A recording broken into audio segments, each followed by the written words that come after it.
caawa waxaan halkan ka soo jeedinaynaa arrinta ku aadan coronavirus iyo maamulka gobolka Banaadir waxyaabihii ilaa iyo hadda u qabsoomay oo ku saabsan ka hortagga arrintaas sida ay sheegeen khubarada caafimaadku coronavirus ama COVID-19 ma lahan daawo rasmi ah oo lagula tacaalo balse waxay ku taliyeen in badan lagu dadaalo sidii looga hortagi lahaa mar haddii ka hortagii la waajibiyey oo talooyinkaas ay bixiyeen khubarada caafimaadku waxaan xoogga saarnay haddii aan nahay maamulka gobolka Banaadir si aan bulshada Soomaaliyeed ugu baraarujin lahayn sidii ay ugu dadaali lahaayeen ka hortagga caabuqa COVID-19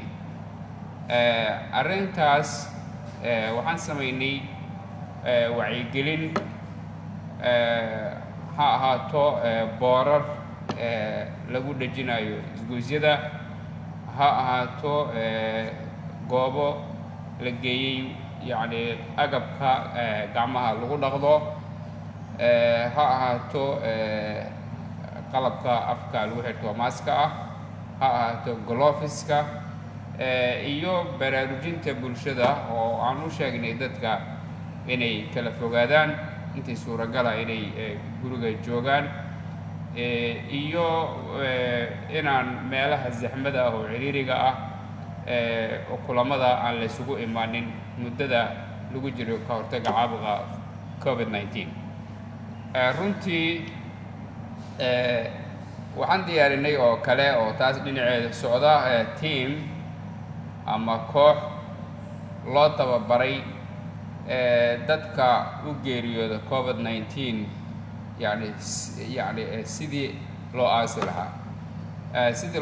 ayaa loo tababaray sidoo kale waxaa loo tababaray oo u diyaar ah macnaha culimo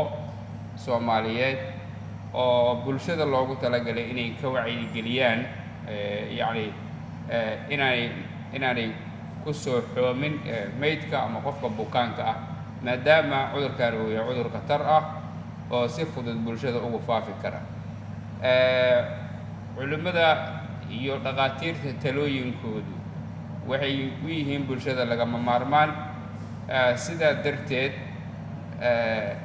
bulshada Soomaaliyeed waxaa looga fadhiyaa inay u dhuga nuglaadaan talooyinka iyo irshaadaadka ay bixinayaan dhaqaatiirtu isla markaas yacni sidii loo aasi jiray meydadka ama loo booqan jiray bukaanada si ka duwan in loola dhaqmo qofka buka yacni usoo dhaca yacni cudurka la yidhaahdo COVID-19 sidoo kale qofka u dhinta yacni in janaasadiisa aan la soo buuxin oo yacni janaasatul ghaib la tukado yacni isla markaas yacni qaabkii loo aasi jiray meydadkana wax badan ayaa laga bedelay oo anugu talagalnay in bulshada ay ku baraarugsanaadaan waxyaabaha bulshada laga wacyigeliyo waxaa ka mid ah goobaha yacni la isugu imaanayo oo mataqaana aan yacni la soo buuxin oo goobaha zaxmada ama ciriiriga ah yacni aan la isugu imaanin qofka oo markuu hindhisaayo loogu talagalay yacni inuu ama mataqaana tiish ama naabkiin oo ku hindhiso ama se uu mataqaana xusulkiisa